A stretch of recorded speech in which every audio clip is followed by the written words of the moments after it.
हिंद साथी 2027 का चुनाव नजदीक आ रहा है और सबको हार का डर है तो किसी को जीत का डर है। 2027 के विधानसभा चुनाव से पहले एक बार गुलशन यादव पर इनाम की राशि बढ़ा दी गई है। गुलशन यादव पर 1 लाख रुपए का इनाम घोषित कर दिया है। हमारे पीछे आप तस्वीर देख सकते हो। इस तस्वीर में आपको अखिलेश यादव, गुलशन यादव और राजा भैया नजर आ रहे होंगे। वही राजा भैया हैं जो एक समय अखिलेश यादव के साथ उठते बैठते चलते फिरते तारीफ किया करते थे, लेकिन जैसे ही यूपी में सियासी समीकरण बिगड़ी तैसे राजा भैया भारतीय जनता पार्टी के यार बन गए। साथियों, हमारे पीछे आप पढ़ सकते हो, क्या कुंडा में हार के डर से एक बार फिर गुलशन पर 1 लाख का इनाम घोषित किया गया।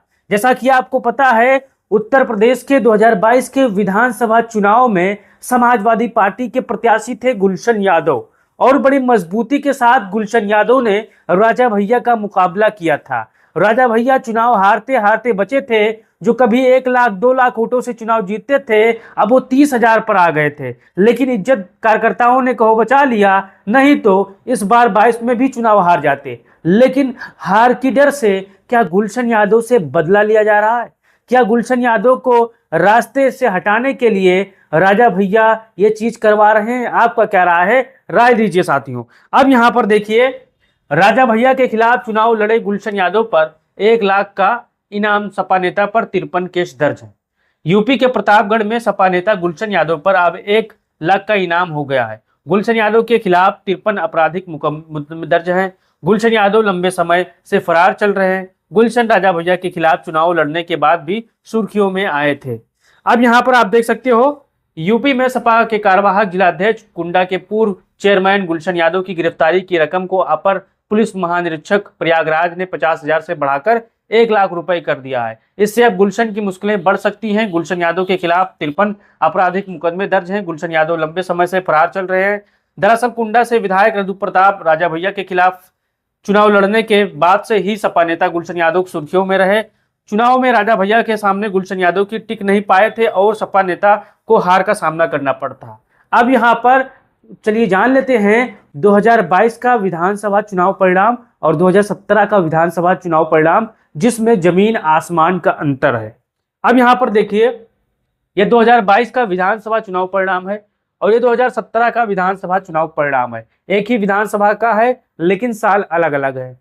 यहाँ पर अपने पार्टी से रघु यानी राजा भैया चुनाव लड़ते हैं और समाजवादी पार्टी से गुलशन यादव चुनाव लड़ते हैं और भारतीय जनता पार्टी से सिंधुजा मिश्रा चुनाव लड़ती हैं। अब राजा भैया को 99,612 वोट मिलते हैं, जबकि गुलशन यादव को एक कम 70,000 के आसपास वोट मिलते हैं। अब यहाँ पर सिंधुजा मिश्रा को 16,445 वोट मिलते हैं, जबकि राजा भैया 2022 में 30,315 वोटों से चुनाव जीत जाते हैं। अब चलिए 2017 की तरफ चलते हैं। कुंडा विधानसभा चुनाव परिणाम 2017, राजा भैया चुनाव लड़ते हैं, निर्दलीय चुनाव लड़ते हैं और एक वोट पाते हैं 1,36,597 वोट। जानकी शरण भारतीय जनता पार्टी से चुनाव लड़ते हैं, 32,950 वोट पाते हैं। परवेज अख्तर बहुजन समाज पार्टी से चुनाव लड़ते हैं, 17,261 वोट पाते हैं। अब राजा भैया जो 1,03,667 वोटों से चुनाव जीतते थे, वोट शेयर 67.95% था, यहाँ पर 30,000 पर आ गए। वोट शेयर यहाँ पर 50.58% था। यानी आप देख सकते हो कुल मिला के यहाँ पर कितना वोट शेयर में गिरावट हुआ जब उनके सामने गुलशन यादव चुनाव लड़े। जो राजा भैया 1,03,667 वोटों से 47 वोटों से चुनाव जीतते थे, वो 30,315 वोटों से चुनाव यहाँ पर जीते। और कैसे चुनाव जीते हैं? अगर आप कुंडा विधानसभा के होंगे, प्रतापगढ़ के होंगे, तो आपको पता होगा गुलशन यादव के काफिले पर कैसे हमला हुआ था, कैसे उनको बूथों पर जाने से रोका गया था। आप सभी को वो चीज वाकिफ होंगी।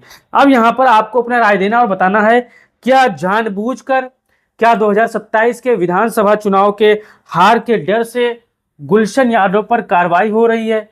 अखिलेश यादव को क्या गुलशन यादव की मदद करना चाहिए? आपका क्या राय है? अपना राय दीजिए और बताइए, क्या गुलशन यादव अगर 2027 का विधानसभा चुनाव राजा भैया के खिलाफ फिर लड़ते हैं तो क्या फतेह हासिल कर सकते हैं? क्या राजा भैया 2027 का विधानसभा चुनाव हार सकते हैं? आपका क्या राय है? अपना राय दीजिए। अगर ये वीडियो आप फेसबुक पर देख रहे हो तो पेज को फॉलो कर लो, यूट्यूब पर देख रहे हो तो चैनल को सब्सक्राइब कर लो। भारतीय जनता पार्टी और उनके सहयोगी इस विषय में काफी वाकिफ हैं। आपने आजम खान का देखा होगा। आजम खान रामपुर में अजय थे। रामपुर में आजम खान को कैसे हराया गया, बूथों पर पुलिस खड़ा कर दिया, मुस्लिम मोहल्लों में पुलिस को खड़ा कर दिया। और कुंदरकी में कैसे हराया गया, आप सभी ने अपने नंगी आंखों से, फोन के माध्यम से, वीडियो के माध्यम से सब चीज देखा है। लेकिन जनता अब बेकरार बैठी है। भारतीय जनता पार्टी से महंगाई का बदला लेने के लिए, बेरोजगारी का बदला लेने के लिए, और आप देख सकते हो किस प्रकार से जनता इस समय बेताब है। 2024 का लोकसभा इलेक्शन आपको याद होगा, हम लोग जब बता रहे थे सर्वे में, तो आप लोगों को बहुत से साथी कह रहे थे कि समाजवादी पार्टी 5-6 सीट जीत जाएगी, 10 सीट जीत जाएगी। लेकिन जब परिणाम आया तो सर्वे जो हम लोग बता रहे थे उसी से हिसाब से आसपास सीटें समाजवादी पार्टी की आई थी। तो आप हमारे अगर साथी हो तो अपना राय जरूर दो और इस वीडियो को साथियों तक शेयर करो। जय हिंद, जय भारत, जय समाजवाद।